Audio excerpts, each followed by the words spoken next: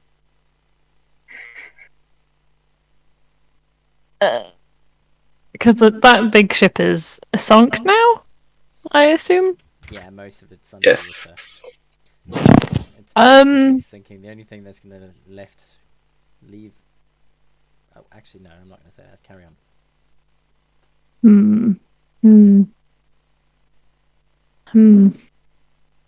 Uh, she will take the body with her on the rowing boat and go away from the boat that she's gonna search. Mm-hmm. I guess I'm trying to think of the best spot where there's actually a spot to stop and get off the rowing boat. Would it be where the others went to the cave, like the prisoner cave? Yeah, you could get off there, no problem. Yeah, she'd get off there, and then she'd, if she can, walk along the side a little bit away from the rowing boat Mm-hmm. with the body and dump it in. Wow, roll a strength check for me on that one, please. Athletics, if you want. Oh god, my strength. How many Oh, corpses can you carry on that boat? Okay. Setting off on her own mission, Yelena just disappears, grabbing the ankle of the smallest body she can see, drags it down and around the jetty, and then manages to get her shoulder under and thump it into the rowboat, and she sets off towards the jail. As all of you are savouring the last remnants of your rations, having ignored the breakfast, she disappears off onto the other side and then drags the body, almost stumbles on the side of the prison steps as she manages to like scamper across with this body on her shoulder. And just as you think she's about to fall backwards and tip over, she pivots and lets go of the body with hardly any burden left to bear, stands up straight as the body splashes into the water below.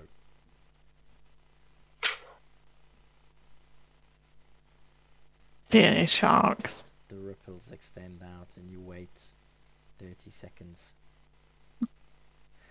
After 9 hours, the blood and the wounds seem to have closed, but it doesn't take too long before the salt water and the swell causes the friction and the blood to start to dissolve off the side and become liquid again.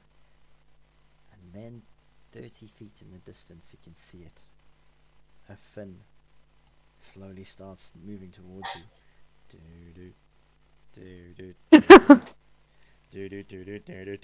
As the shark goes around and swims up and nudges the body. Tail flick as it turns around, dives under the water and shoots back up with the body in its jaws. Snap! Right in front of you as it breaches out of the water and arches with the body in its mouth, and then As it does that, she will cast the spell. okay. I will ask you, because he gets a wisdom saving throw, so For a second, I thought it was a cruise type, then another. Oh god.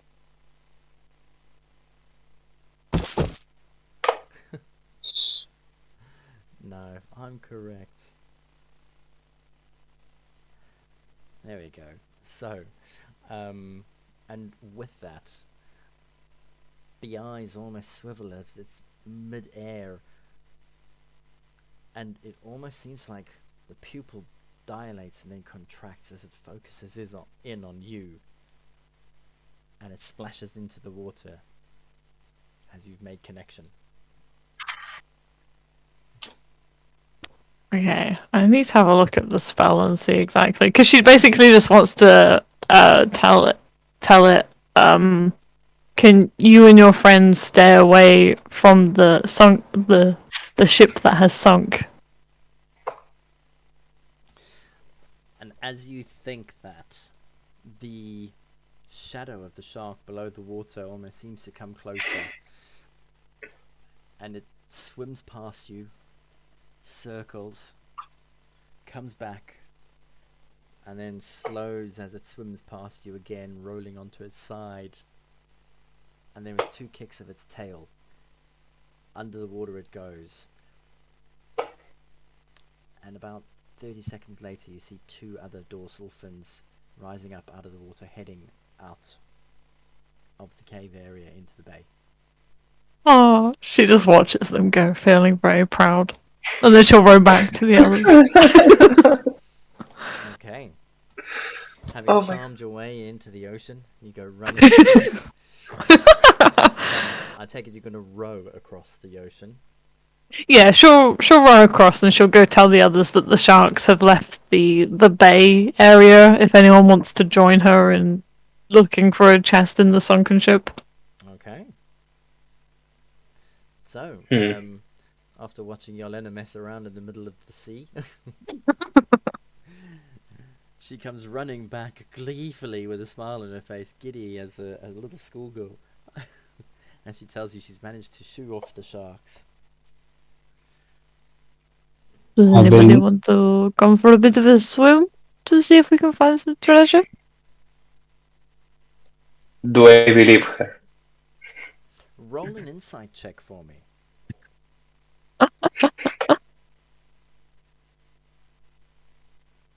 Yeah, I believe her. Oh, yeah. You're sitting there and you're like, woo, praise girl, that's it. Oh my god. Well done, Yelena. He was a very nice shark. A Mhm. very good boy. Or girl. Who knows? Whoever goes swimming maybe should wear the armor with the fishes. Can anybody of us wear heavy armor? It's medium, I believe, or is it? No, it's heavy. You said Scale? chainmail. It's a full suited I, chain. I can wear heavy. You said the scale mail, Wasn't right? isn't it too heavy? Or did you say chainmail? Chain. So it's a medium armor Hold on. Go on to that give 15 HP if you have 2 decks. No, it's heavy. chain. There's AC difference 60. between chain shirt and Ah, chain yeah, mail. sorry, yeah. So I'm reading wrong. yeah, I don't know if there's a strength requirement for the chain mail though. 13. 13. You need a 13 strength. I do have I think I have a 13. And The problem is you cannot cast spells and you attack with disadvantage if you wear that and you're not proficient. it's the But one she is for- proficient. Paladin. Yeah. But she should be. Yeah. Wait, no, Yeah. she started as a sorcerer, so she isn't. Yeah.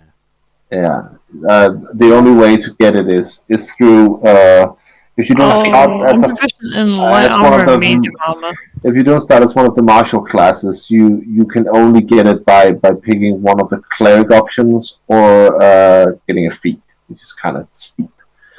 Yeah. So this armor is money for us, basically. Dustin cannot wear it; he's not strong enough.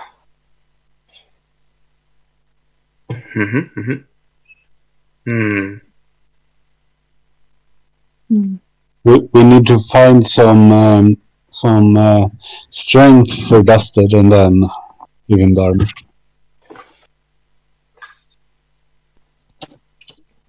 That's already. By the way, guys, But Vargo, do you know? Can you wear it? no, I can't. I don't have heavy armor. No, you're also just medium and not strong enough. Thank you. All right, I'm working on that. We've got a You're party, weak. We've got a party full of like finesse users, ballerinas basically. Don't have any tanks. Oh. Hey? I mean, Dusted and Jorlena are good tanks. So am I.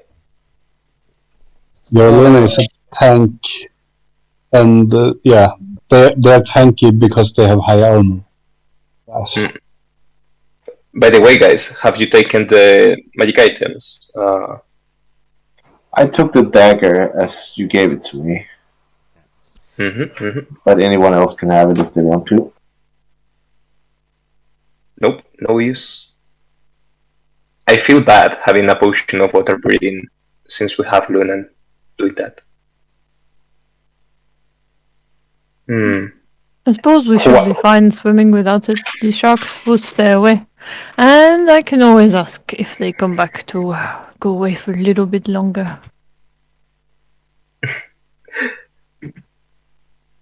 I would like to keep the potion of superior healing, if that's okay with everybody. That is fine. I have a thing I can do now that would require a gem of 50 gold worth minimum.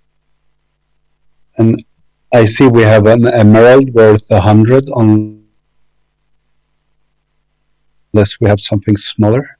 Could I have that? Yeah, sure. It says it's in Dusted Cold's backpack. What I'm is not sure if it was yours. which not. which is sorry. Bag of holding, Yeah. collective treasury. Then you have an emerald, 100 gold. Yeah, that is something that Dustin has personally. Yeah. Okay, then it's fine. Then it's not something I will. No, but he has admitted to having it because it's probably one of the treasures that I found on the mosquito corpse and then told everyone about. So you know that he has it. Okay. I can exchange that for this bag of 100 gems. Better, 50 gold worth of gems. I mean, you can just have it. Okay. And this gives the emerald away. I will borrow it from you. And shall we call a break there then? Already. Sure. Yeah. All right. Yeah, let's say 14 minutes at past. Yeah.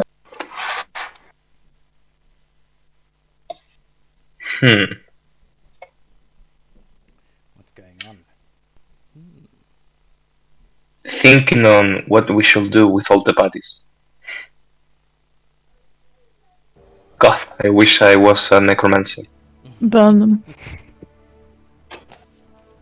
Wait, does anyone here have the raised dead spell, or are we all too good? I mean, Lunin could theoretically have it. Theoretically. Morally, no. Yeah. Sorry, I was a bit late. What were you saying I could have? Do you want to raise some dead? Animate that. No.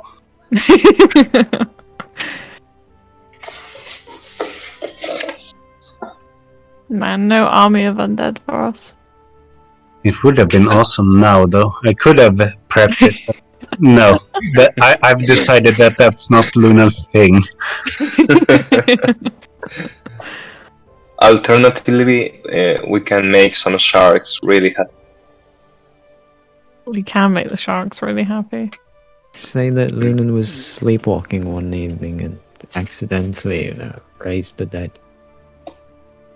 But I'm not sure if I have that ability yet either. I'm not sure if it's a third level thing, is it? Speak to dead, it is. Yeah. Speak to, yes, but that's a different thing. Animate is also level 3. Yes. There was animate, yeah.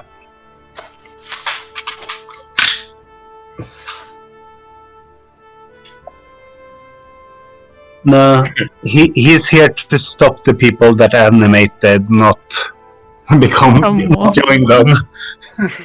Understandable. Huh, right. So, shall we pick up where we left off? Yeah.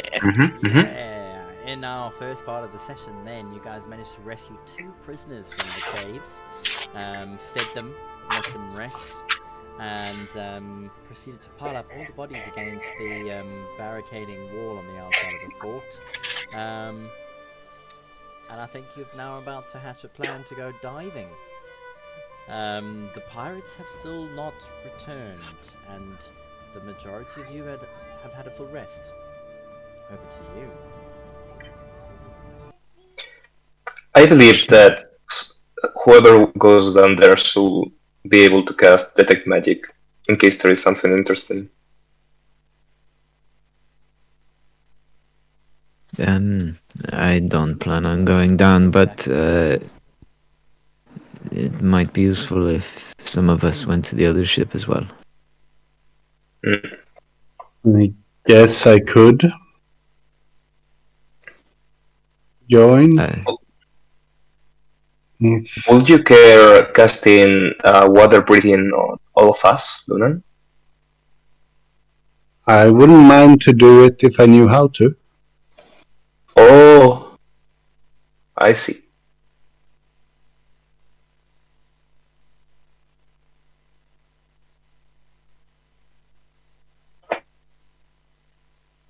Well, I have water walk, not yet breathe. How many minutes can we hold up our breath, DM? The standard rule, I think, is 1 minute per constitution. Constitution, Okay, what did I miss? What's the standard for holding your breath? I think it's 1 minute per constitution. 1 minute per plus your constitution modifier. It's Something 1 like minute that. minimum, I think, in case you have negative con. Yeah. No, if you have negative, you can only hold it 30 seconds. Oh, okay. Really? Yeah. My god, that's poor. That's smoking lungs. And that's only like... So Lunan would have 3 minutes underwater. I will have 4. I will have 2. 4. I really need to make my constitution back. I need to make everything else better. Oh boy. In that case, I suppose Bargo can try to search for things using detect magic and 4 minutes of water breathing naturally of holding his breath. So Varga, you're going in. Yes. First, cast detect magic though. I fully trust that Jardena has indeed scared sent the sharks away. Oh, you trust her? Yeah, totally. I failed that insight check. Okay. Right, so you cast your spell, you hold your breath for 4 minutes. Roll an investigation or perception check for me, please. As you dive into the water in the bay. Barris, you coming for me? You coming with me? Going on the docks to summon the boat from the other side. You cast summon boat. I like that spell. Yeah, the natural one. So. Okay, you manage to make your way into the bottom of the ship. It's about 15 feet underground, under the surface of the water, sorry. And you swim around, and there are 2 bodies floating. One of them is a headless corpse. There's quite a lot of stuff that's tethered on the inside of the bow of the ship as you float around. You take a turn, and then you find a flight of staircase. And then as you go up into it, it really looked quite messy. You can't discern much in the dark, in the gloom underneath you, but you feel around as best as you can in the dark, and you don't come across a chest at all. Yeah, I go back to the surface, put myself together, and yeah, this one's is a miss.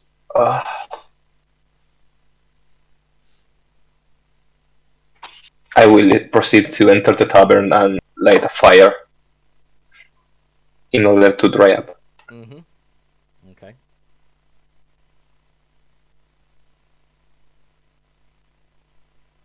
What else? As Vargo was swimming under, I wanted to get the rowboat and check out the other ship. So you're going to make your way out to the Sturge. Yes. Okay. And you're going on your own, yeah? Unless anyone else is coming.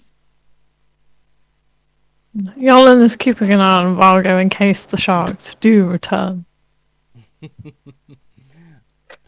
Fair enough.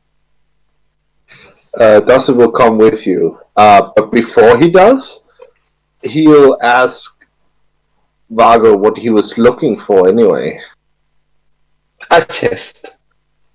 Why didn't you use the one we had the captain's head in?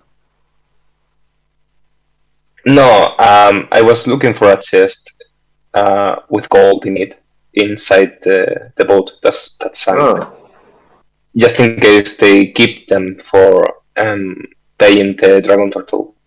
Doesn't seem to be the case. Have you checked the storage area? Nope, I didn't. Ah, well, I'll check out this the other ship with Valrus. Maybe you guys can take a look there. So you're going with Valrus in the rowboat then? Yeah. Okay. The both of you hop in the rowboat and you manage to paddle your way out to the Sturge. Clambering aboard after a couple of attempts, you manage to get back up on top. Roll an investigation for me, both of you, please. Woo! We got the best investigators. Yeah! Awesome! Yeah! Both of you, you spend a good amount of time on the ship. What you do remember is obviously what takes your interest, especially Dustin, is the broken rudder. That you destroyed the entire helm of the ship as well. So Oh, right, I did that, didn't I? it's not going anywhere. Further than that, though, you become so obsessed with it that you forget to actually even search the ship. And Vargo, not that you are a sailor or anything, but you can swear that the search that you did proved to find nothing. You searched every nook and cranny a sailor would hide something in, but nothing. Mm-hmm. It was bare. Alright, so we depend on whatever the third ship has inside. I suppose. As I recall that information, I tell Lunan Mm-hmm. and Jarlena if she's here with us. Yeah. I love that your token is by the jail still. Maybe the prisoners heard any of the pirates mention treasure, where they might keep it. I don't know. It might be a good idea to keep a couple alive next time. Having done a thorough search of the bay, it almost seems to be lunchtime when Arky comes flying into the cave. And Vargo, it's only through your sense that all of a sudden in the back of your mind it like awakens as he comes rushing through, and you can immediately pick up a sense of urgency from your familiar. Alright, when he's with me, I can in fact telepathically communicate with him. Did it see a ship on the horizon? She's about 4 hours away. She's coming towards the anchorage, is the sense that you get. All right. With urgency, I proceed to communicate that to the party. There is, in fact, a ship coming this way. Arky, do you recall the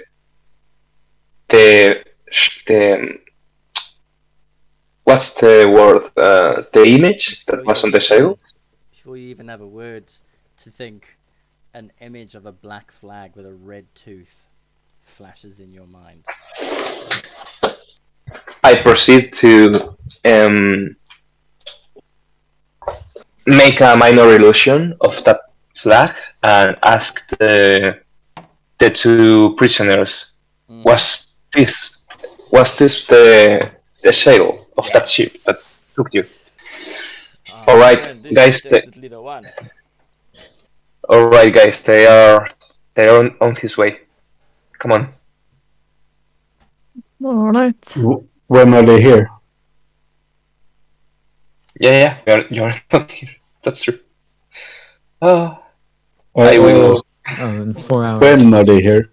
When will they be here? 4 hours, according to Arky. Okay, so we have some time to prepare. Mhm. We should cast Walk on Water again before half an hour before they will arrive. Yeah, that's a good idea. Everyone will have to be collected at the same spot for 10 minutes. Yeah, we have to send a message to Barris and Estep. I think they I will quickly write a note in some piece of parchment that there surely is lying around in the tavern. Give it to Arky and send it to the Stirch to notify them. Here, when you see them, give them this paper, please. Anything else? It's onion time. I don't know. Seconds later, Dustin, you're on the surface with Valrus of the other ship Yeah. on the Sturge, and you see Arky come flying over, land on one of the benches, pecking at his leg where he has a note tied to his foot. Read it. You want Dustin to read it, huh? Oh no, I went and read it. Bargo's letter is awful, by the way. It says they are coming. That is it. I can't tell if this is a joke or. Do you see anyone out there? And I look over to the seaside from the boat. You look over into the mouth of the cave. No, towards the sea. Roll a perception check for me. What was the I last? don't see it. I don't see anyone. I look towards the cave. So let me ask you again. So you look into the mouth of the cave. Yes. Oh my god. Valorous just doesn't believe him at all from that short cryptic letter and sort of just tosses it. I'm pretty sure the sea is that way. Dustin turns around, and with a 16, indeed, there is a spot on the horizon. As you crane your neck just around the northwest portion of the cave mouth, you can just make it moving around out at sea.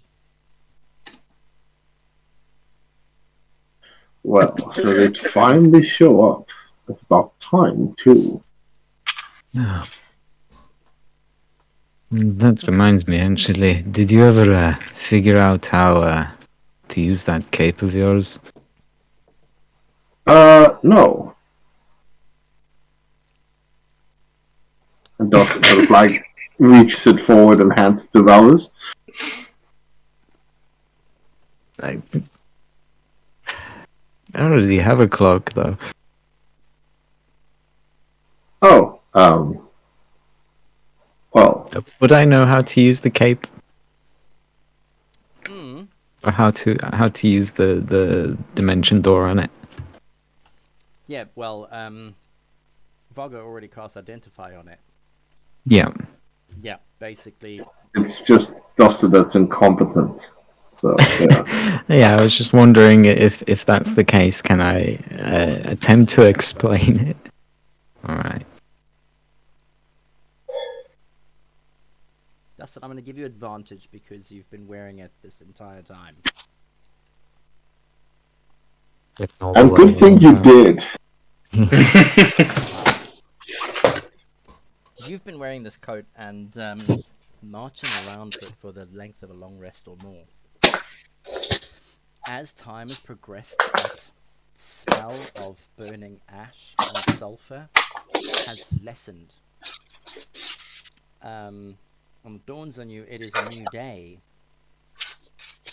Perhaps the charge had already been spent, which is why the cloak smelt of ash. But now that it's refreshed, you don't smell anything on it at all. Well, that also explains why he didn't run away with it, which has been a question that's been hanging over this stupid thing ever since we got it. All you need to do 20. is draw the cloak tight around you and think of a place within range. And that's what Vargo's spell says how it works. Pretty astute observation you have there. I'm impressed. You say that, but I know that what you're saying is you're impressed because it's Dusted. Maybe Dustin doesn't realize, though. He is quite wise, apparently. Not too bright though. Nope. Neither is Valorous, so. So Dustin learns from experiences. But they're always going to be the wrong choice, which is why he learns so quickly. I have 9 lives. Well, maybe a couple less. You had 9 lives. Yeah. Had... Alright. This place is completely empty. No treasure here. I think we should head back. Yes, let's wither. Alright, you hop in the rowboat and you make your way back to the pier, tying up the boat and you climb out. Which pier are you going to? The closest one to the tavern? Yeah. Probably the easiest.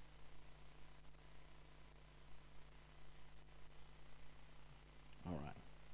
So you manage to pull into the tavern just over there on the side as you climb off onto the jetty. A pile of bodies lying up against there. Everyone else appears to be inside. Dustin's going to secure it, just in case. Okay.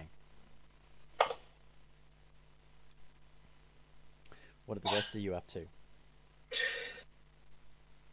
Planning committee. How do you guys want to welcome our guest? Well, there is a ballista on the roof. Mm-hmm. I tried to persuade the dwarves to man it. But That's if you not a want good to, idea. if you No, want to do the honors, Jordana, you're Oh, free. no. No, I think it might be a good idea to keep Hugh away from close quarters combat. It does not seem to be good for him. I think I missed something, but I trust your judgment. It is true. Ask one of the others. Well, I think one of the others, so I'm not sure.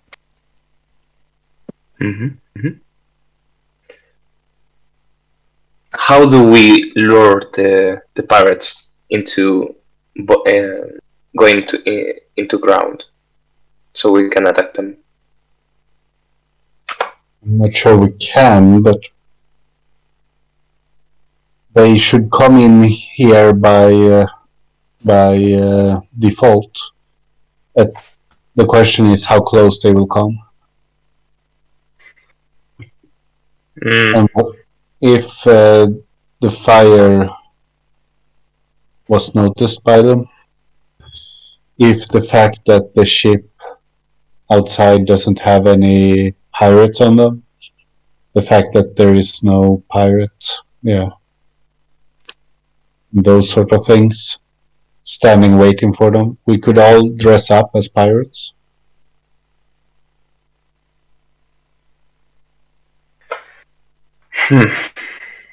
Not to be a downer or anything, but I haven't run into any elven or tabaxi pirates here. We just have to look the part from a distance.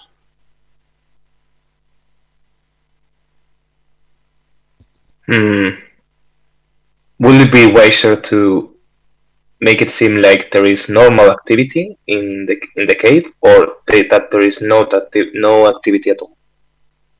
That's another option. We could just leave it looking completely abandoned, and then when they come in to investigate, ambush them. I actually like that idea. And maybe they even bring the ship in. In that case, I will suggest moving the bodies to the back, so they don't see them. Like over there, I mean.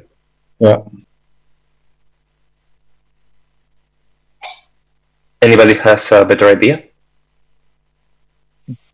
I don't know. I was just thinking, is there any point in moving the bodies, since all the pirates we've seen so far have been pretty headstrong about tearing us down, no matter how many of them we take out. My concern is that the moment they see the bodies, they go back into the ship.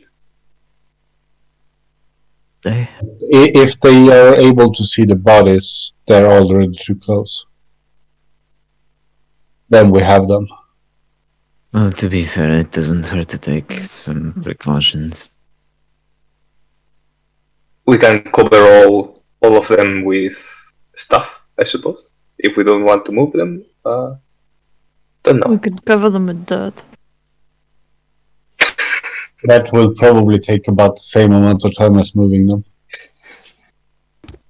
Do they have any, like, blankets or covers? Maybe we can use those instead then? But they literally would have to get around the area where I put the rowboat now. Maybe before they can see something. And if they go that far in, they're gonna see that the ship is sunk and all of that. I think they will notice the sunk ship pretty quickly. Plus, the side of the... well, they will definitely notice the lack of pirates, the sunk ship instantly. The question is how they will react to it. And what there we is do a bunch of if blood they and try guts on the to... floor outside as well. Yeah. But that you could clean up. I say, looking at Valaris. I love that I get to do this question. By this point, will the corpses float or sink? Well, I'm going to go 50-50 on this, because most corpses will float while they're still filled with air, and it takes a while. Even if they submerge, they'll come up, so... based on the tide and the amount of bodies that you've had, it's a fair bet to say that you could probably have 20 floating corpses if you dump them all into the sea. Oh, Now feeding them to the sharks is not such a foolish idea, huh? Well, surely they have rope around here. We could always tie them to rocks or something. But that why do you wanna? Longer. Why do you wanna get rid of them?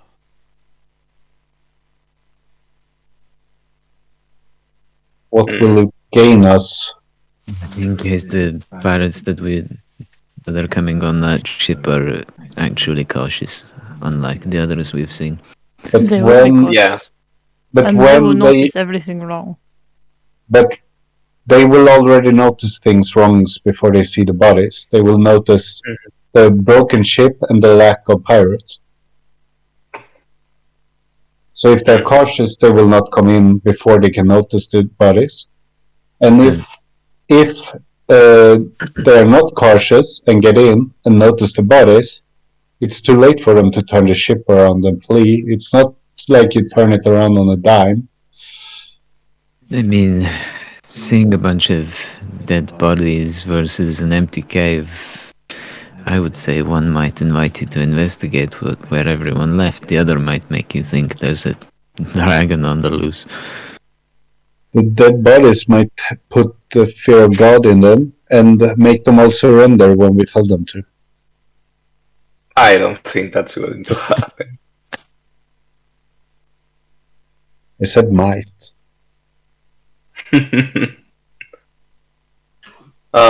Speaking I mean, of captain, who is the captain of the Dragon Claw?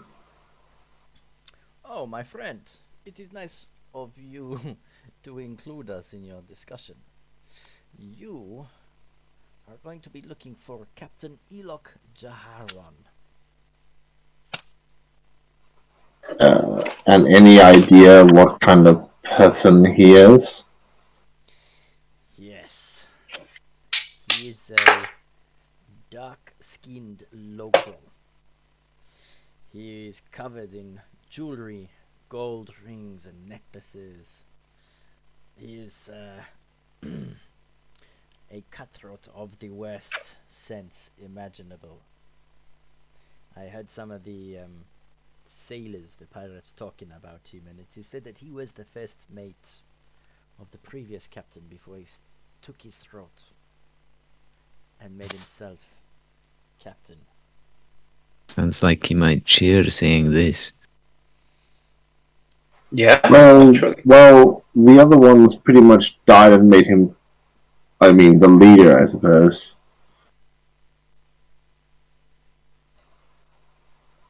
So, Also, speaking of golden jewelry, did you ever hear them mention if they carried their gold on their ships or where they'd hide them?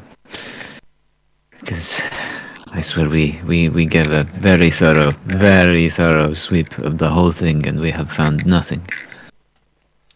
Look, I've been prisoner here for some time, and I was captive on the ship as well for a month. And I can tell you, they do not go near Port Nyanzaru. The pirates are not willing to part with their gold, but if they do,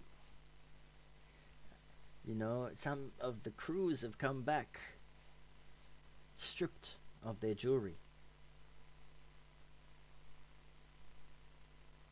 Then it seems we will have to pay for the things that we have found from their corpses. Unless this ship has something particularly of value. All right. I suggest that we keep some of them alive, or at least one of them, a high rank. I can be quite good at interrogation.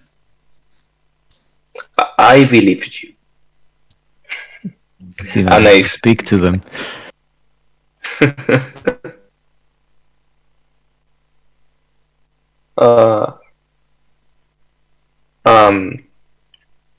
In any case, I can move them actually quite fast with a spell I have. I will take care of moving those to the back, just so the enemy doesn't run as soon as they see them.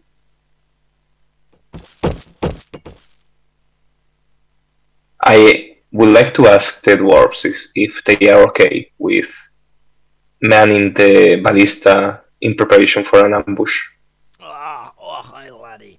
You just leave this here Bessie with me. I tell you, I'll treat her nice and gentle like.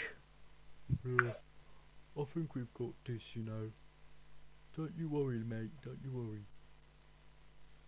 Thank you very much. Wrong, I've always got me ex, you know. Michela's here with me too. Alrighty. In that case, Barbo will cast Tensor's floating disk, so I can carry up 3 or 4 bodies at a time. Oh, okay. What are you going to do with the bodies? You're going to tie them together and form a human chain? Oh my god, no. No. Stop it. I saw that movie. Wasn't fun. Stretch them out across the bay like Yelena said, as like a human chain shield. I say set them up in the bar as if they were still, drinking. Yeah. That would be quite good. And you could like... Oh my god. The smell. Put Think of strings the smell. and, hide up in the rafters and play them like puppets. What is it called? Is it Summers with Barney or what's it called? Bernie something. Weekend at Bernie's. Weekend at Bernie's with all of them. Just make a move. Can you imagine? Something like that happened in my campaign of Curse of Draft. Thank you very much for reminding me. Oh boy. Alright. So, you spend about an hour carting all the bodies backwards and forwards, piling them onto Tensor's floating disc and moving backward and forward. Just about the time that the work is finished, peeking out on the horizon, you can see the full-blown black sails of the Dragon Fang herself getting closer. You can't yet see the ship itself. The rocks and the waves seem to like cover most of your vision, but definitely the sails peeking above the horizon. You've probably got an hour before she's near. Just enough time for your final preparations. When it's right. When it's like 40 minutes away, I ask everyone to gather and cast ritually walk on water. What are you doing with the 2 prisoners, ex-prisoners? Lie with the other corpses and pretend you're dead. Unless you want to come and take revenge, then by all means. Grab a sword. My friend, revenge is not something that I seek. I am but a humble merchant. The more you say that, the more I find it hard to believe. Not many people refer to themselves as a humble merchant so much. Okay, I am a rich, humble merchant. It's a bit better. You shouldn't be saying that out loud. Many scheming and lying merchants call themselves humble merchants. Yes, I know. Maybe he is a smuggler. Could I roll insight on him? Go ahead.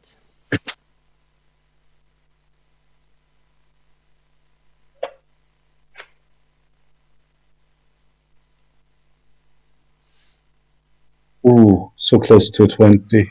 Natural 20. It was 22. He is telling you the truth. The only thing that might be dodgy is he's not that humble. It looks like he's holding back. If you wanted him to brag about how rich he is, he would gladly share the information with you. So, is there a reward for setting you free? Well, that depends if my company, my friend, has received the demands. Yeah, I think they would be willing to part with a couple of 100 gold. You know. Oh, why? Are you planning on taking me hostage? No, just wonder if the pirates might have received we do need the payment. money. But we do always accept gifts. Okay, You bloodhounding motherfuckers. And they look at each other and they're like, there are some rooms across the boardwalk there. We saw some pellets. I think We'll be safer over there, away from all of these. Perhaps the sea dragon would also recognize the value of a merchant like this. Oh, We wouldn't even have to give it a treasure chest, just throw them overboard. not the dragonborn. I like the dragonborn. 14. They're joking. Don't worry. I think. The dragonborn priest looks like he's literally creaming his pants. He is so nervous and scared. He starts backing away up the Oh, stairwell. no. Mr. Dragonborn, don't worry, we like you. You're very nice. Yes. Okay. We'll just be waiting on the other side of the bridge. Yeah, Look what please. you did. You made him scared. He's already got a lot to worry about with all his people acting like zombies. What would you do if all your people acted like zombies? You were the ones threatening to throw them to the dragon turtle. No, that was me. That was him, not me. I was just saying we could use the ransom, you know, the slightly non-violent way. Seeing as Have you ever tried just doing something that made you feel better in the morning? this does make me feel better. Gilbert. It's fine, I'll fix it. Oi! We're not actually going to throw you overboard! Dusty just face palms. By this time, the It two was of them have made their way up the stairwell. Oh boy. There are Shall lost we cause. take positions? It is now 45 minutes to go. Margot will probably stay up here. Upstairs with the ballista? Yeah. Okay. Mm-hmm. Lunan, you were planning on doing something in 40 odd minutes? Yeah. Water walk on everyone. I don't see that it's up to 10 willing creatures, so I guess everyone who wants it can have it. Mm-hmm. Okay. Lunan casts water walk on everybody. Position myself somewhere at the backish once everyone else is in position. Since I have water walk, I will probably go to the other ship. Yelena will go with him. Because I still have a bomb left. And I would like to trap the ship inside the cabin. Which Oh, ship? you're gonna blow the ship. Are you gonna take the rowboat to the Sturge? No. I can walk there. Oh, my bad. Sorry. Of course you can. And the idea is once the other ship is inside, to blow the other ship up so it's difficult to leave. Oh, so you want to obstruct the way? Are you going I to see. aboard the Dragon Fang to blow it up? No, I'm gonna sneak up on the Sturge to blow it up. I got you. Okay. Yeah, I mean, you don't have to sneak at all. 15 minutes later, you're on deck of the Sturge. Yelena trailing behind you. Just in case. I mean, it does it justice to the rudder.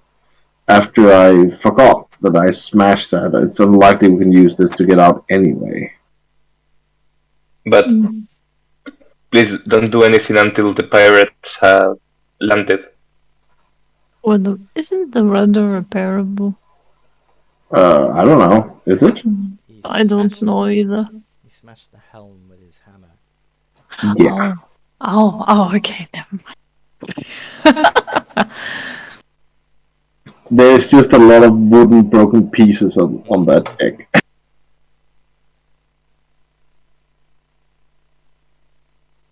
Okay, 30 minutes until they get here. And you can now see the bulk of the ship. She looks quite identical to the others. The sails are slowly unfurled as the ship draws nearer. Let's move Dusted. Where's Yolena's piece? There you are. And Yolena. Okay, both of you on the ship over there, the rest of you are all on the ramparts. 10 minutes goes by. Do we have enough time to hide properly? With full cover? Yeah. Lunan will see if there's any sharks in the water. Nope. And considers hiding up here.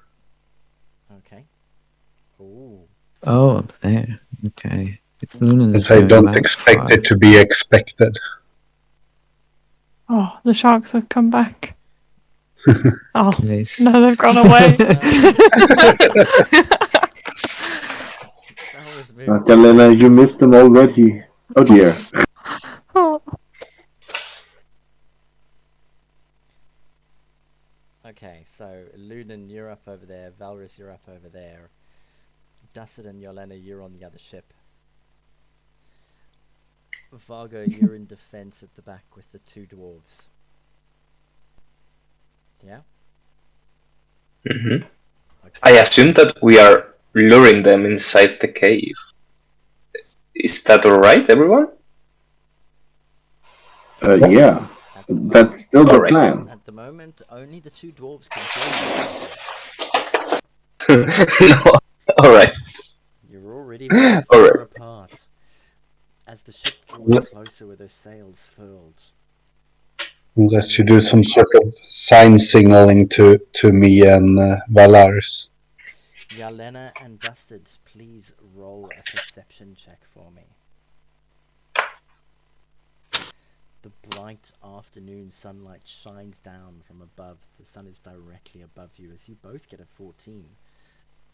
And you notice that from the side of the ship, the Dragon Fang, a rowboat has been launched.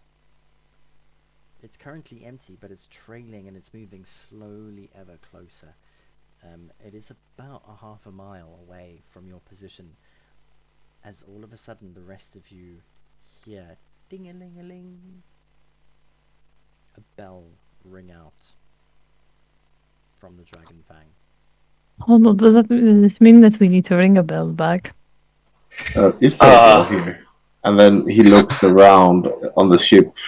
Dustin, is there a bell? With a 14 perception, you do indeed see a bell hanging off the front mast. Then Dustin's going to try to ring it in reply in the same note, or in the same sort of like jangling of noise. Performance? Performance, yes. Yeah. 13? Okay, yeah. I mean, you've never really been a bell ringer or a circus clown, so, you know, these things are new to you. Ha! Jokes on you. But you managed to grab that bell, give it a ring, and ding-a-ling-a-ling, the same sound rings out. Now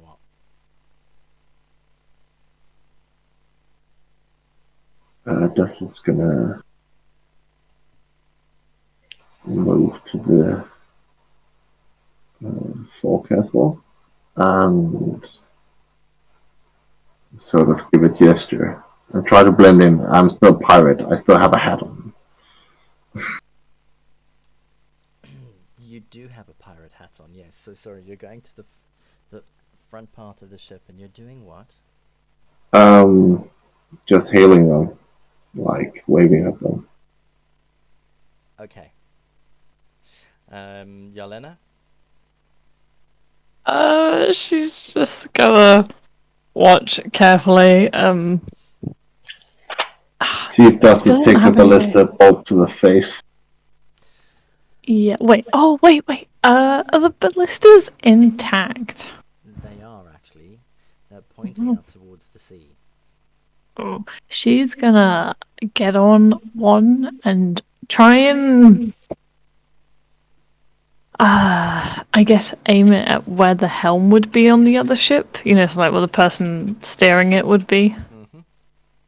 Just in case they make any funny moves, then she can stop them from steering. Okay, so you're basically going to be moving down to there. Yeah. As you're sitting there and you're taking your position, you notice that Dusted is busy waving to the ship from the front of the boat, or the ship that he's on at the moment, the aft, and the forecastle. And as you watch the other pirate ship, you notice 3 pirates clambering down some nets on the side of the ship and hopping in to the rowboat. And then another figure, slightly more burly. In fact, you know, you've seen their kind before. He looks like one of the bigger tanks that you fought previously. Climbs into the rowboat as well. And they start slowly making their way closer towards the bay and yourselves. How far away did the ship stop? They're about a half a mile away. Call it 550 yards. See.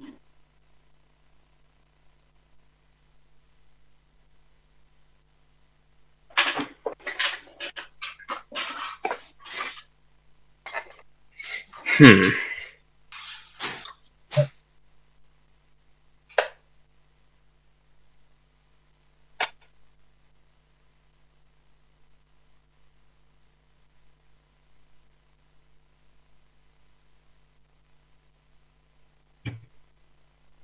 .500 yards. As they're slowly rowing closer. 450 yards. Where exactly are they rowing towards the ship me and Dusted are on, or are they rowing into the bay? Oh, they're over there. Oh, they're rowing to us. Oh, Yeah. You oh. wave at them. 350 yards.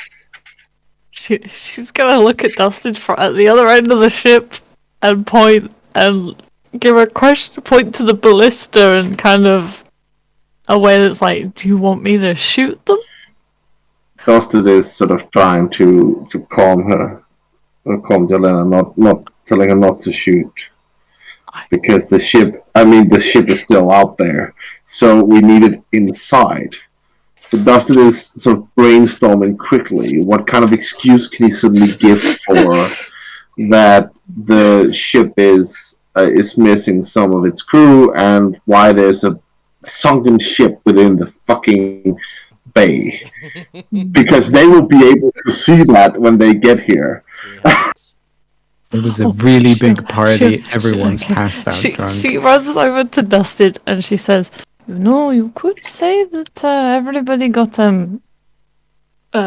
killed by undead and then turned into undead.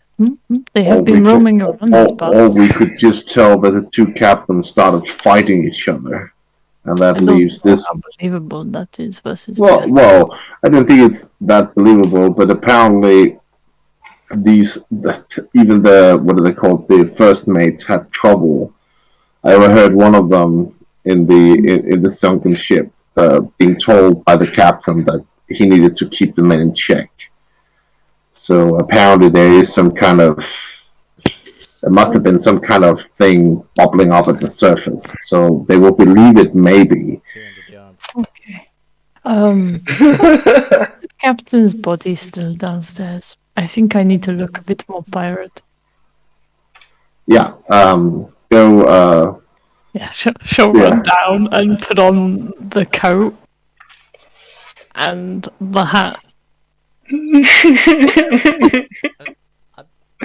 over her clothes. Dustin, which hat did you take again? Those are gone.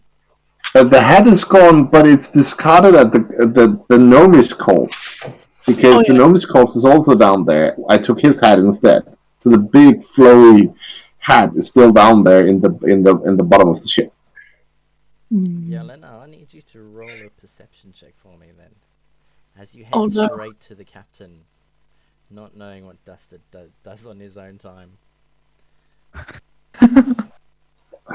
It takes you a little while to retrace your steps, and then you stop and you're like, if I was Dusted, what would I do? Search the rest of the ship. Okay. And as you make your way out through the hold, you then notice there is indeed the body of a gnome lying on the ground with a discarded hat. This is a bit too big for me, but I suppose it will do for now. Did you put it on? 150 yards. And then go back up. You go running back up. Where exactly do you appear? She will stand right next to Dusted as if they're like chummy crewmates. Okay. Just check something. Ooh, yeah, I guess, Lunan, from where you are, all of a sudden you spot some commotion on deck as Yelena comes running over and starts talking to Dusted. And then she runs away. Lunan casts message to Dusted and asks, "What's the plan?" They're probably gonna check if anything has happened. So we better. The best idea I can come up with is a mutiny happened between the two pirate factions. Might as well hail the new leader of the pirates being the guy coming in, if he's indeed on board. 100 yards. If I cast again, if you need to take them out quietly, I can silence an area around you. Yeah, but they probably need to go back to the ship to confirm everything is all right. So if we can avoid killing them at all costs, that would be nice. But if there's problems, I will I will light a torch and throw it into the bay. I will wait for a signal before I act. Okay. As you finish the conversation, Dusted, you can see them. They're about 50 feet off the bow in front of you. And Lunan, as you step backwards behind the pillar, you catch a glimpse of a rowboat slowly rowing towards you with 4 pirates in it.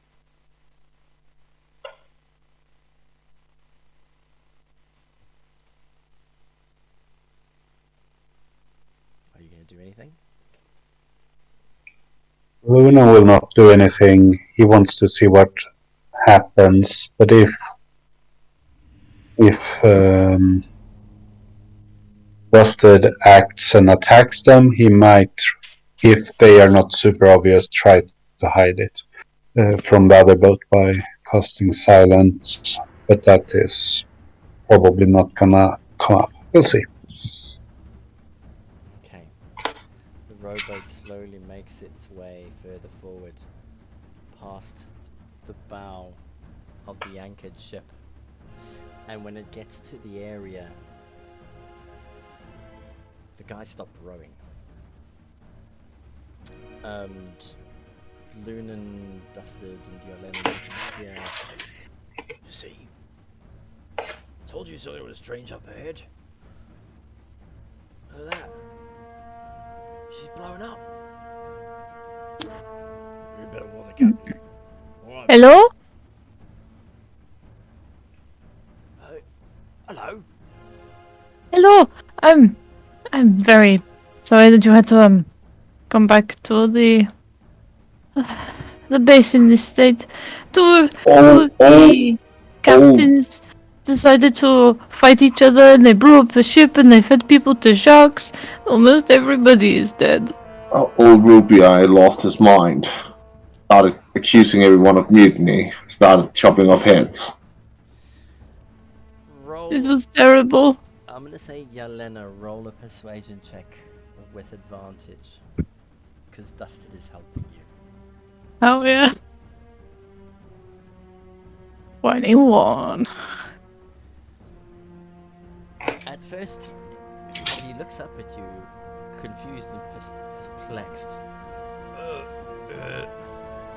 And then when you mention old Red Eye or Gemini, it's like looks around. Oh,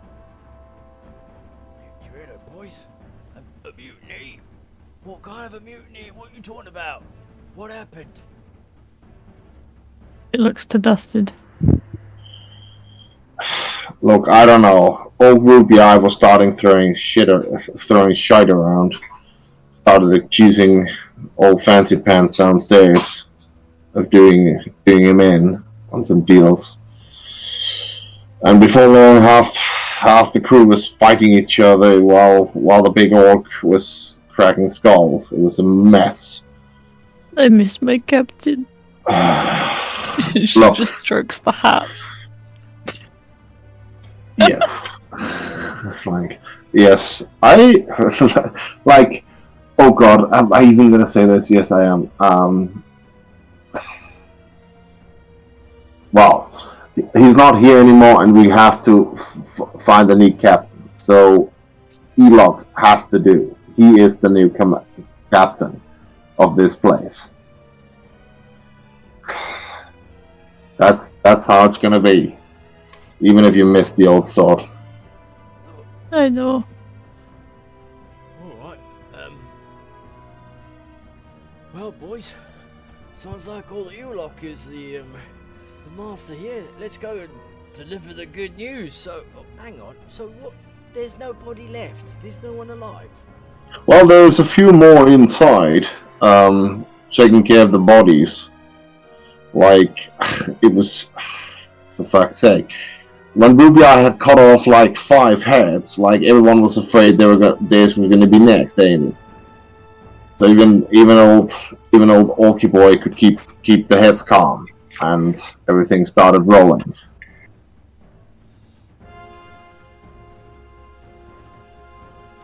Roll a persuasion check for me.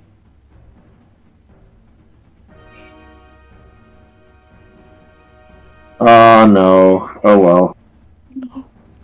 He kind of squints at you. He's like, right, but are you two on the same crew? No, we weren't. We were on different crews. But, well, I didn't want my head chopped off, and he didn't want his head chopped off. So, well, here we are. And we knew that we had to wait here for you guys to get back. And, well, tell you everything that happened because, well...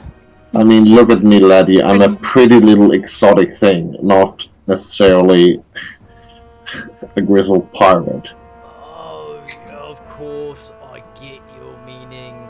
Yeah, well, it makes sense that the captain would want something like you, exotic, you know, to take to bed at night. Is that why you're stuck on his ship?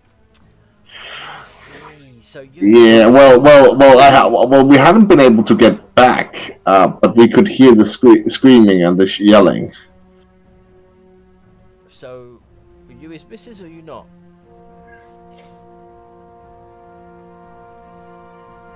Oh, am I his missus, or did you ask the elf lady here? The elf lady.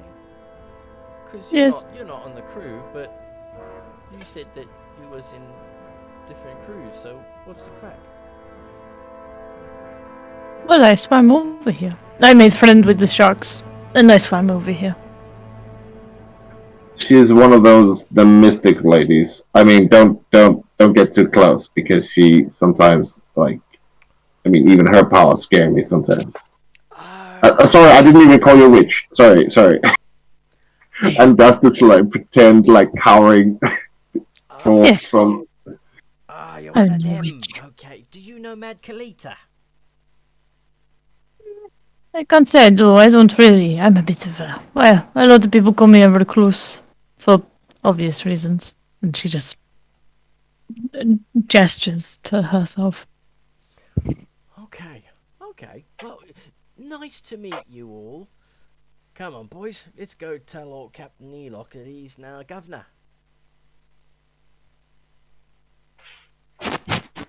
And they slowly start to put their oars into the water and begin to turn the little rowboat around.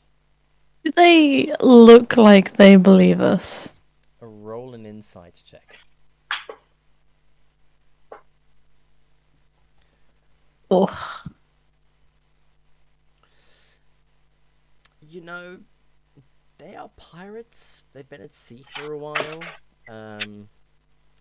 You can't really tell what it is that they're on about, but Elena, we're the prettiest things they've seen all year.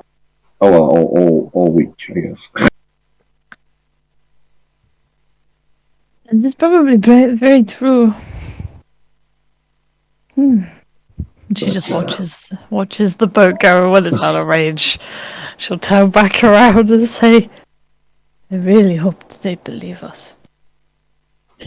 If not, you have plenty of opportunity to throw that which Dusted sort of like says that tries to make sort of like emphasize that he doesn't believe us. That or else you'll get plenty of chances to throw your witch magic around. I suppose so. Do me a favor and roll a perception check, would you? Alrighty. What do I see exactly from here? I'd like to see. Alright. And Valrus, you may as well roll Valrus as well. Getting all the ones out today. Okay. Three in a row. Nice. All you're doing, Valrus. And there was a... Yep. Vargo, you do see in the distance Lunan moving around a little bit, and maybe a minute later, a rowboat comes into view just on the horizon. It's almost like bobbing up and down on the swell of the water as one of the four pirates puts an oar in and starts turning, and it starts to face the anchored pirate ship. They seem to be conversing from where you can see, but really the column on the cave lip where Valrus is hiding, you can't, it just covers your view of the majority of it. And then the rowboat starts to turn around and head back out to sea.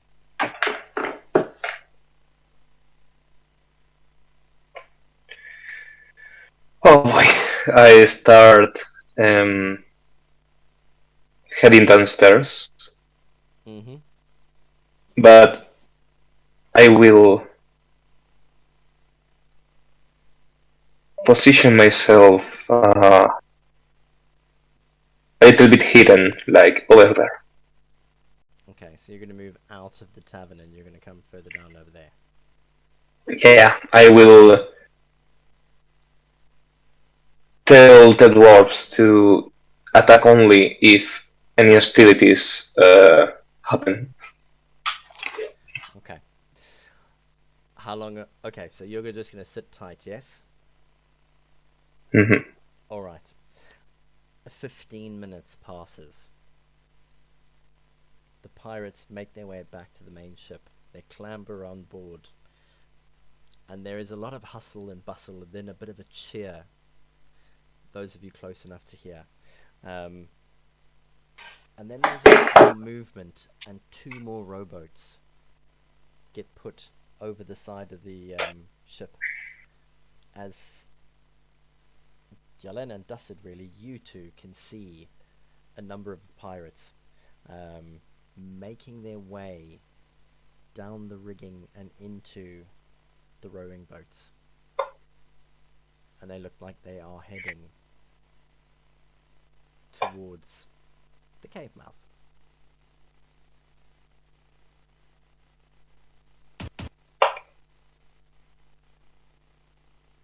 Is there anything that you two plan to do? Is it possible to see, like, what is who or what is left on the main boat? Like, does it look like the captain is still there or the helmsman is still there? Or does it look like everybody has left, maybe except for the lookout? Or are they too far away? Look, the ship where you're standing, you can kind of see over the top, not really too much around one of the sides, but I'll give you a perception check if you want. Yeah. Oh, that was almost in that 20. mean, an 11 is good enough to see. It looks like 70% of the crew is coming across. They are filling up 3 boats and making their way to the cave mouth. But with an 11, you know, there's so many different styles of clothes and stuff. You can't make out anyone that you would see as captain like the other two. You know, no one's wearing like a big fluffy hat, so you can't really pick them out from here. Yeah. She'll relay it to Dustin and say that it looks like nearly everybody is leaving the ship, barring a few people. But I'm not sure if their captain is leaving with them or not. Probably he will maybe want to see for himself what happened. Well, I surely didn't see this woman that the others were talking about inside. So I can only imagine she's somewhere as well. Maybe she is a local?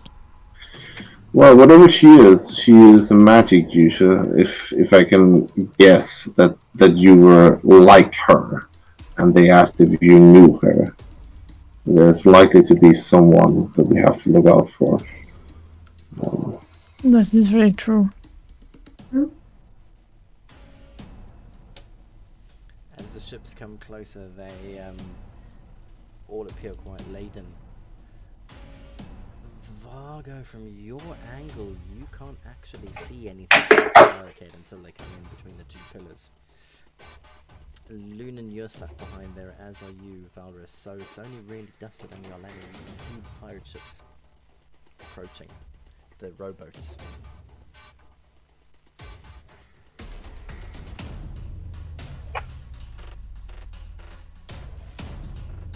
What are you guys gonna do? Well, it's actually this position worse. That was oh my god. Yeah, makes sense. Sorry, can I position myself upstairs again? You can run back in and go upstairs, yeah? Alright. I thought something different, sorry. Okay. Forgot there was the barricade. Alright, so you're the only one who's going to be doing something. You're moving, yeah? Mm-hmm. Okay. Okay.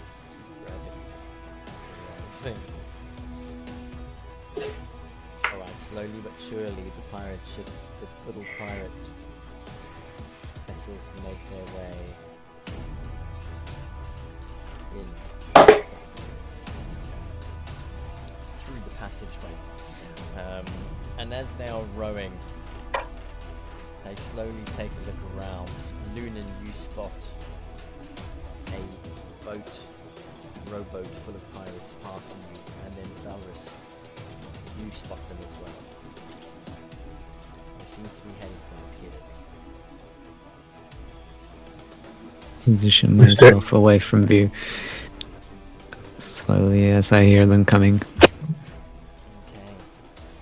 Considering where I am, I don't expect to be able to hide. No. So you're going to... I will just stay up against and wait to see if they... No, this is tricky.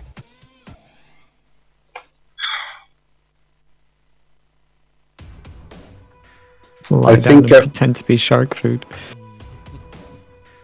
Yeah, I will just stay up against the wall, hope they don't see me, because no one would expect you to be there.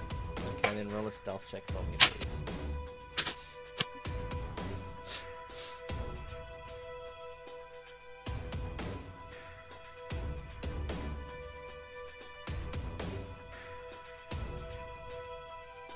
$16. Okay, 16. As the pirates go moving through, Vargo, you make it to the top.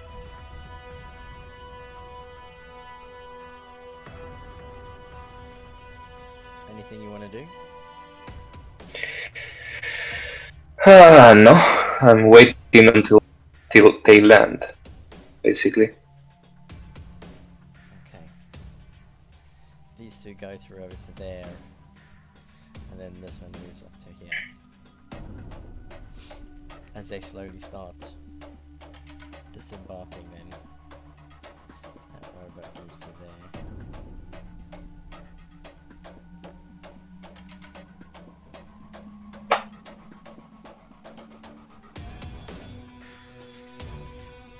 And they start moving in closer. That's a bit funny. They won't be able to get onto the dock over there. I mean, the other ship doesn't exist now, so they may be able to park over there. That is a good point. Knew we brought you along for a reason. Alright.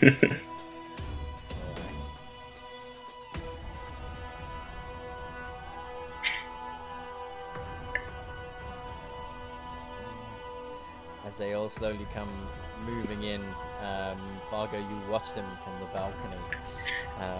The rest of you, Lunan and Valrus, they don't appear to notice you at all. They make their way as to head closer. I will probably wait till. I mean, I will do something by this point, maybe. If you allow me. Yeah. Go ahead. What are you planning on doing? Casting a spell. Fireball. No. I don't have it. Oh dear. Yep, go on then. So, how it works, Barbe starts conjuring some sort of illusory crystal in the palm of his hand. He throws it in the middle of all those people and points his staff towards it, and beam of light fires towards the gem, the illusory gem, and when they collide, a pattern of light and illusion comes out of it as he cast hypnotic pattern on the mass of people. Okay, what is the area of effect?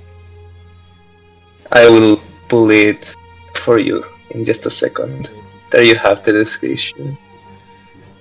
So it is 30 square, like that one, and I will make it in the middle of them. Okay. Is there do you have to roll? No. They have to make a wisdom saving or be incapacitated. Okay. This is asking for a lot. So, that's going to be your round of surprise then. So just those. Okay. Wisdom saving throw. What's the DC? 15.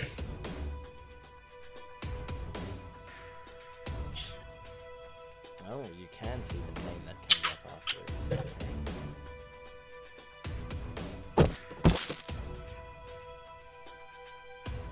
Nice. So,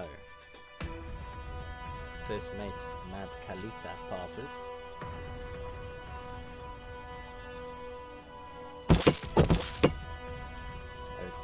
Casting the spell makes sound, so yeah. And I'm gonna roll one saving throw for the rest of them. Okay. So the only one who passes their wisdom check is Mad Kalita. Good for her. Everyone else fails. So that means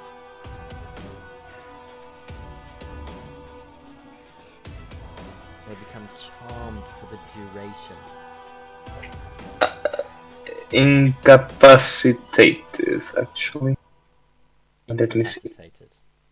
Yeah, they can't do anything. The condition is still charmed, though. Yeah, In effects that remove charms and such. So, That's right. Yeah. If any of them is immune to charm, they are not affected. Oh. Okay, so, well, we know that.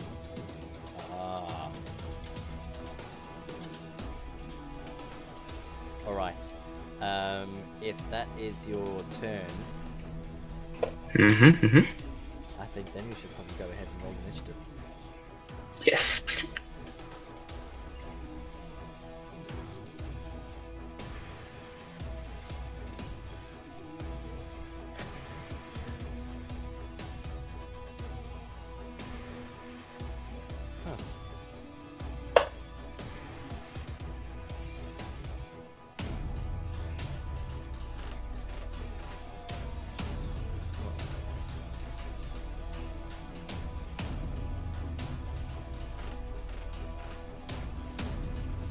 Okay, so I've got Dusted, Yelena, Valorous are still waiting.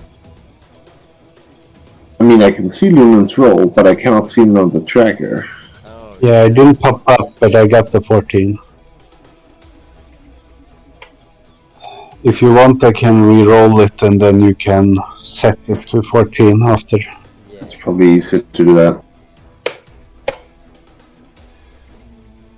Let's see.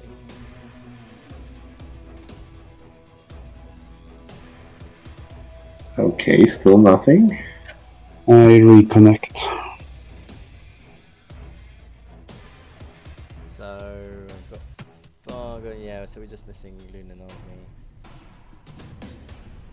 Let's see, Sharif.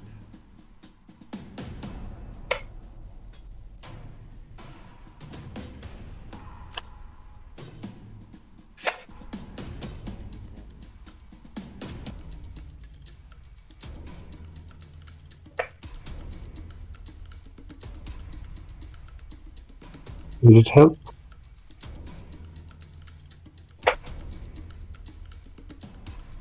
No, okay. Don't think there's anything I can do in that case. I've reconnected once. Okay. Oh wait, I know why. Hold on, I'll delete you now, try doing it.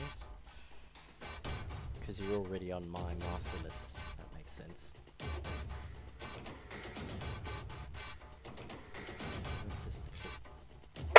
I'll just clear everything. Let's try it again.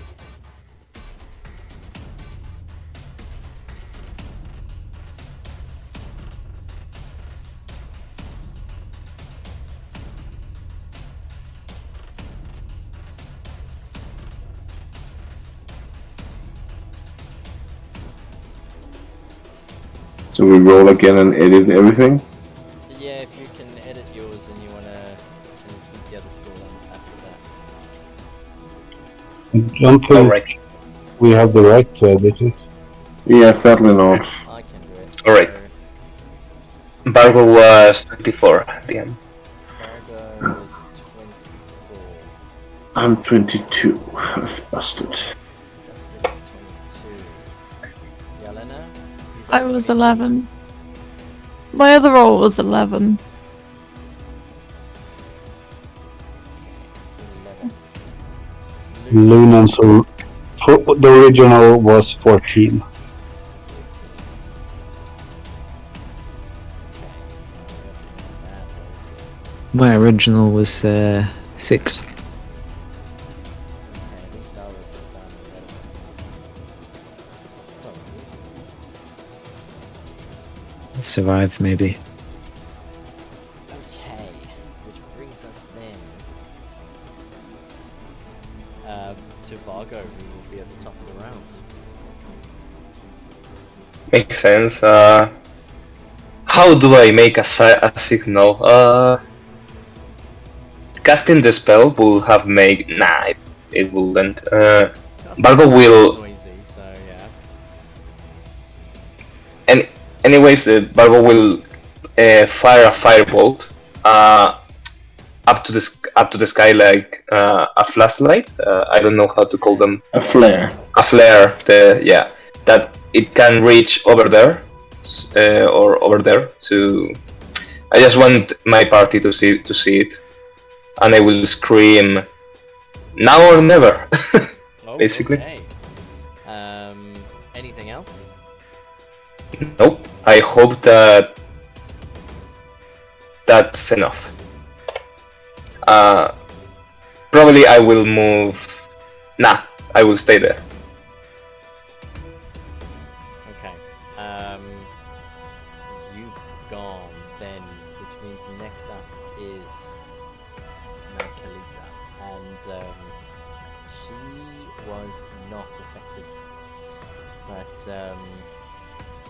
she's gonna spend her turn doing an investigation. Okay. And after firing off that firebolt, I think with an 18, she manages to spot you and shouts out your location as she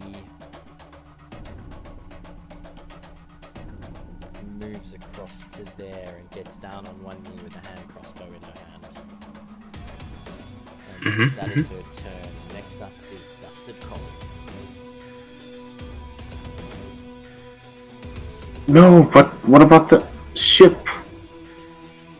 He looks to Jelena, and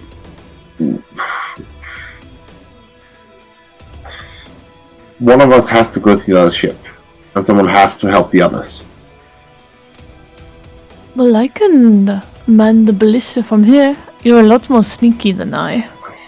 So maybe you go to their other ship, plant that bomb, and get out of there.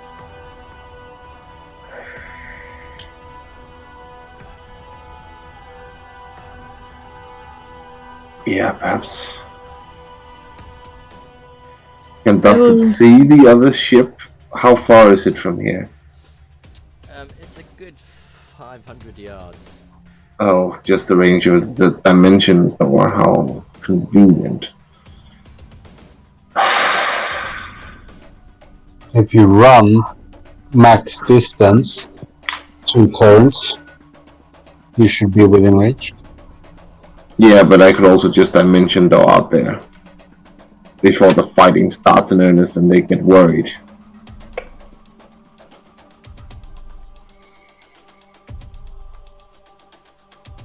Oh, for the love of... Oh no, it's 500 yards, not feet, isn't it? Oh, it's 500 yards away. Yeah, that's way far away. Ah, well then I cannot do anything. With Jelena, are you gonna stay here and man the ballista? Yes. Okay. Then Dusted's gonna jump down onto the water and hope the spell still works. Roll an athletics check for me, please. Or an because it's higher than 10 feet, and if you fail... Yeah, but I have to flex that I have expertise in athletics now.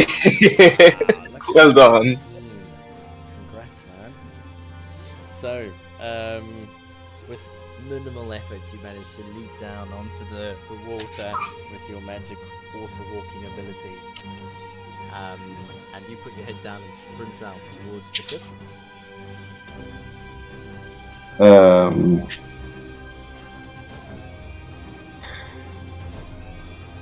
I mean, you said it was 500 yards away. How long is that in distance for running? My feet in yards is not really that well. It's times 3. It's times 3, so it's basically... Oh, 6 God. turns. Yeah, that will take forever. It's about 5 or 6 turns away, yeah. Yeah, that doesn't do well.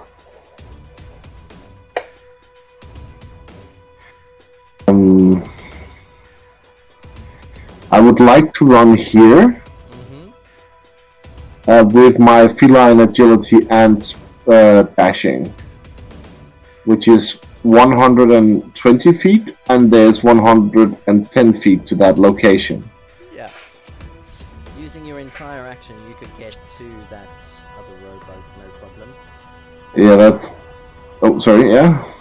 Yeah, if you want to get in behind behind them that way, yes, that's no problem. But that'll be that'll be your action, your turn. Yeah, I'm quite aware of that. Okay. Is that it?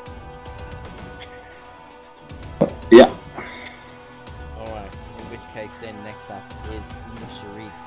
And he is going to see the two lots of pirates come, and he's going to fire the ballista at the first pirate at the front. That one over there. Would somebody like to roll a d20 for me, please? I would love to. Not well.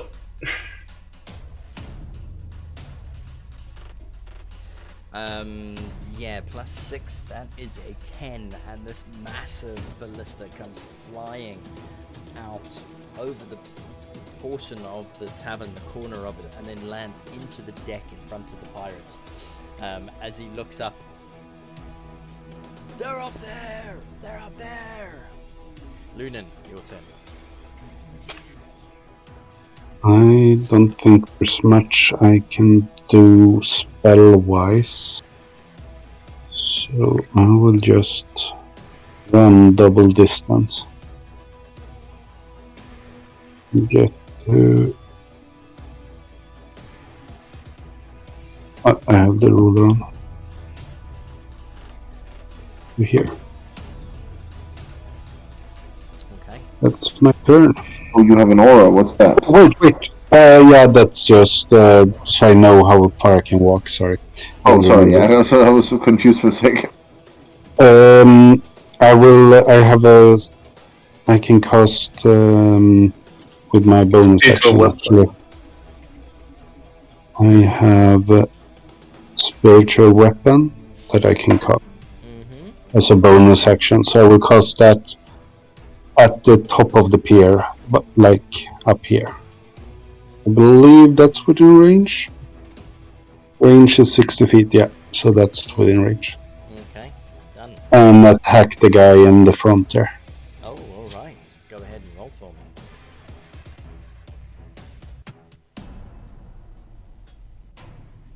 The 22 to hit That definitely hits. for 10 damage. Nice. Okay, and that actually,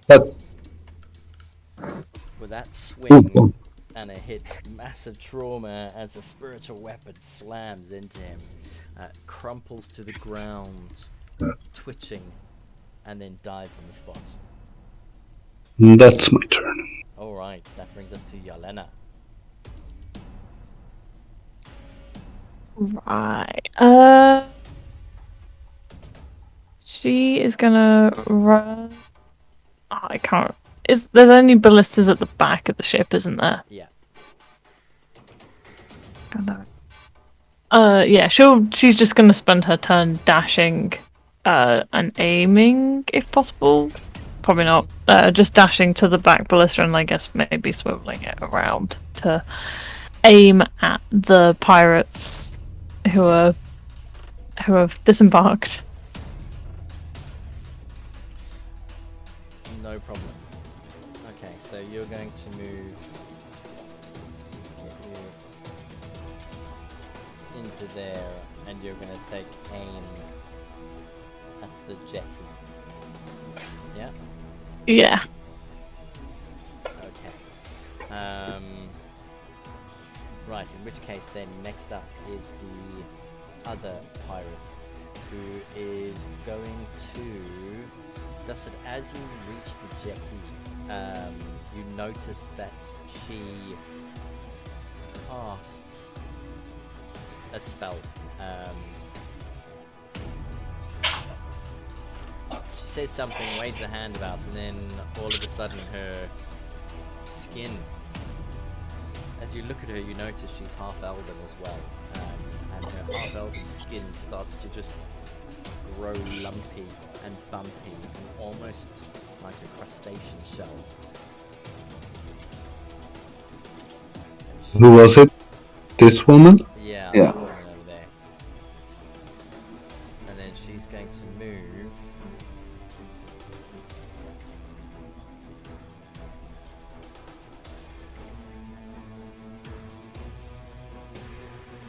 Oh. Across to there.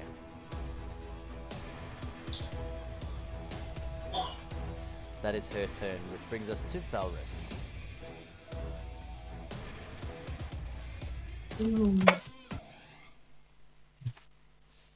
Nerlena over here is requesting me to check if there is line of sight from roughly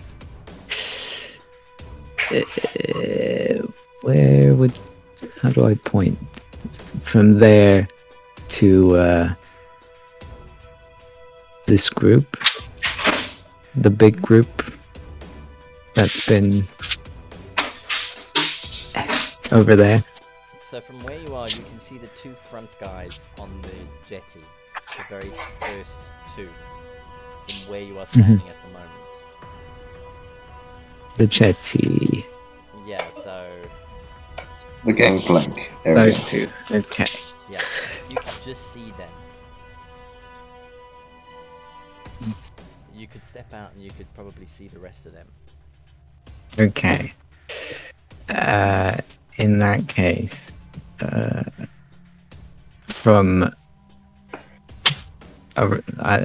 was requested to fireball that group by voice somewhere close by, so I'd like to do that if possible. Fireball or firebolt? Ball. Ball. Oh, Oh nice. no. Okay. Somebody's got fireball. I got fireball. Okay, go ahead. I'll double check if it's that is within range. Yeah, why don't you send fireball to the chat for us? There we go.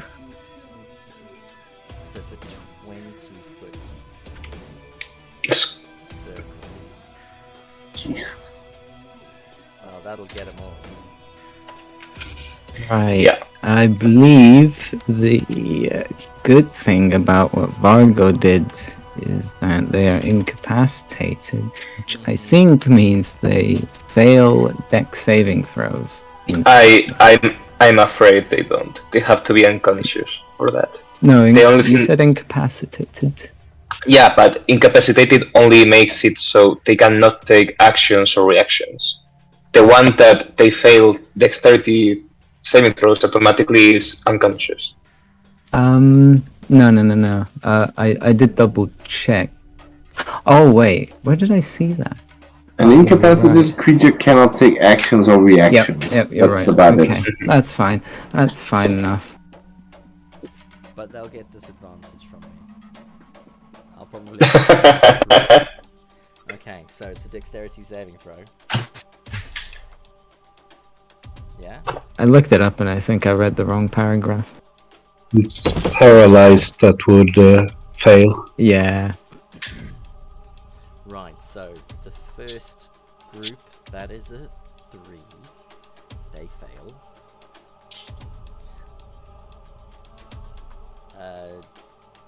Dex disadvantage. That's a natural 1. And then the last chap. Dex saving throw, yeah? Nice. He gets a 2. I think Baus just made up for all the ones tonight. With his Yeah. attack. He infected them all. Go ahead and roll your damage for me, sir. Prepare for 8 sixes. When did a power of a fireball get? 8. 26. 25. Oh, that's still nice. You don't have any way of empowering it.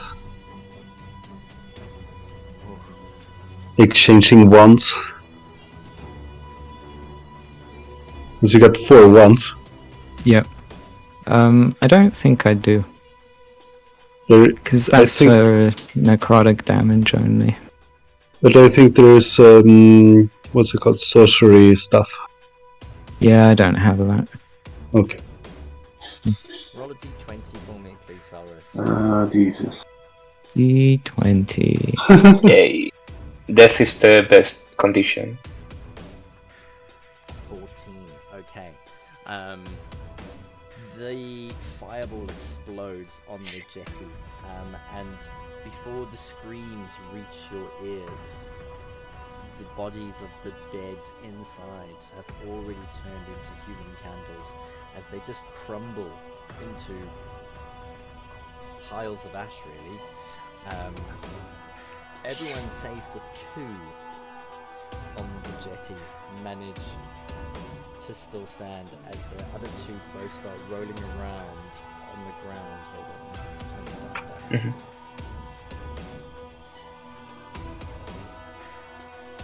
By the way, the normal pirates are not in the initiative. That's because the majority of them are all dead already. But hold on, I think. There we go. Were they on 7-6?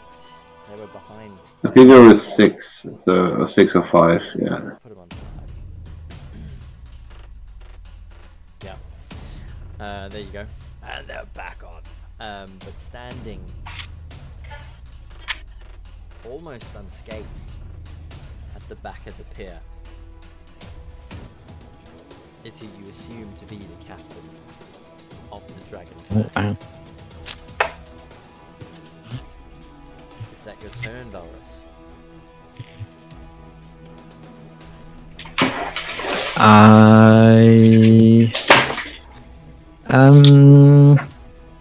The pirates that are in front of me, how many of them have like crossbows and stuff, if I can see that? They are quite far. They're all carrying a light crossbow and a cutlass. Okay, fair enough. In that case, for now, I will go back there and wait. The other one, the thug, is carrying a heavy crossbow and a mace. Okay. Next up then is the pirates. And these ones, Dusted, they see you, hear you clambering up onto the deck, and of course the elf that runs past and alerts them, so they're going to move in.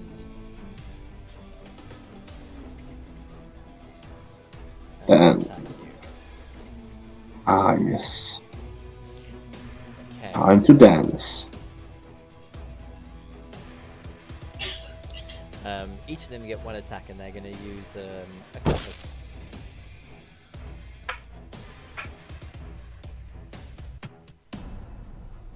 Alrighty then. Oh, why can't I share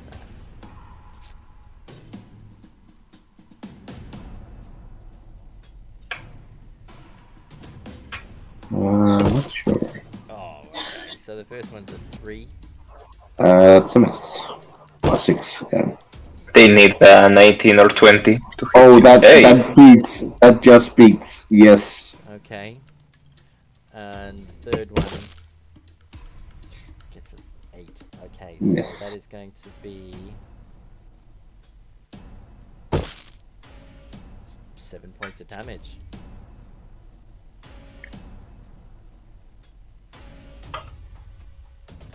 Okay. I believe that is their turn. The fireball just nailed them. But next up then is the pirate captain.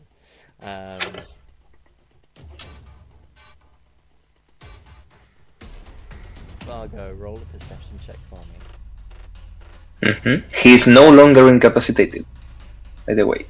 Well, he took damage, so yeah. Yep. Perception. Perception, yes. There I am. 13. Okay, as he starts patting the flames out, he sort of bends over and starts to, like, ugh, you can hear him physically grunting and getting angry, and as you look at him, you hear him scream, throws his hands backwards and lifts his chin to the sky, and as he's screaming, these tusks all of a sudden appear from his jaw, and they start to extend out from his bottom jaw upwards. His ears change shape as they are slightly pointed, and the skin on his arms becomes thick, matted fur, and he grows about 3 inches. As he turns around and he looks up at you with these red, beady eyes. And after transforming, he then runs.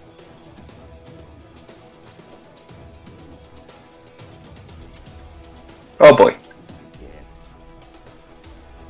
30 feet plus his dash, 6. Yep. Okay, so he charges across over there. And that is his turn. And then it's Hugh's turn, but Hugh is helping Mushari load the crossbow. So that is his. Which is going to bring us to the top of round 2 when we come back next week. We are going to leave Alrighty. at that. Nice fireball, Valbris. Good one. Yay! That was actually quite ridiculous. It was. I like how they are not even dead. They disappeared instantly. Instantly turned Oh to boy. ash. Leonard will be very sad. No more food for the sharks. DM, you might want to add the tough one. I know there's only 2, but they are not in initiative, and they could have gone. Because Yeah. sorry, Put them on 25, so they get that turn next time.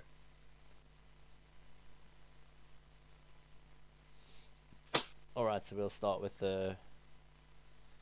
No, I'll put him... Oh yeah, that's right, he didn't get to go, did he? Okay, well, no, I will... What did he can take a shot at me at least.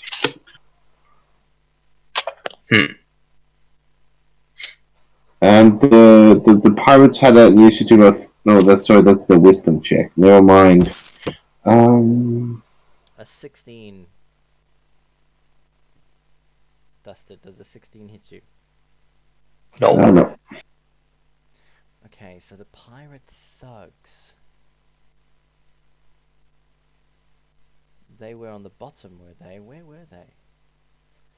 I'm gonna put him... I was actually checking their initiative, but I couldn't find it. I could only find a wisdom check that they failed. Yeah, I'm gonna put them on a 3 behind Hugh. The other one has a shot at me, if he wants to take it. The other one... That took heavy burdens. is actually going to drink a potion. Ooh, interesting. He uncorks a potion from his belt and he spends his action drinking that. And then he'll use his... and move in closer to there. Yeah. Alright. Alright, cool. So, that'll go at the end. No worries. That brings us to the end of our session tonight. Thanks everyone. Thank you. Thank you. Thank you. Thank you. It was really It was a fun. very good session. Yeah. Thank you so much. I can't believe you pulled a fireball out of your pocket. What the hell? Yeah. Excuse me, Jarlena and Dusted, you deserve an Oscar. Well done. They do indeed. Good performance. Didn't quite manage to get the whole ship, but we'll just have to run They got after it next session. Yep. Well, there you go. Maybe if you get rid of these pirates, you might have some time. Cool. So, I thought that was good fun as well, actually, guys. thanks everyone for watching as well. Yes, thank you, Twitch. Which And we say goodbye to the streaming viewing things. Good job. Okay. Well, I guess this is another session where you guys are going to be killing pirates next week, and you've already made meaty work of the majority of them. Jeez, like. Level 6. Oh boy. They've only got like 10 to 11 hit points each, you know. You guys are such bullies. Those poor pirates. Oh, now you feel sorry for the pirates, but you didn't feel sorry for the merchant or the And there's no more Yeah, I pirates felt left. sorry for the Dragonborn. Yeah, kind of, hey. Kind of. I'm not even gonna argue with that. It's a bit like when you first met Ponty. Yep. Oh no, this is a new Ponty. Brilliant. There's no one that can replace Ponty. No, that's very true. Ponty was one of a kind. Well, good to know. Let's see what other annoying NPC I can introduce to you. Oh boy. Do you have because to make it Ponty is annoying? dead. He's dead. He's Have dead. to make it memorable, you see. Memorable, that's the thing. Yeah, I will go with that. I mean, the best thing belongs about to it is that Nefa can just show up anywhere. True. Yeah. That's your favourite one, isn't it? Oh yeah, definitely my favorite. I'll take the queen over Nefa anytime. Oh wow. Not. You can have it. You can have her. No, I can't, because she only wants a human, Rago. There's your prize. She needs the leader. Can't lie with facts. Oh boy. And apparently I'm now the lover of that Ponzi-ass pirate guy who's dead. Oh, brilliant. I'm gonna have to work on that image for a bit. Right. I'm gonna say goodbye, guys. Alright. See.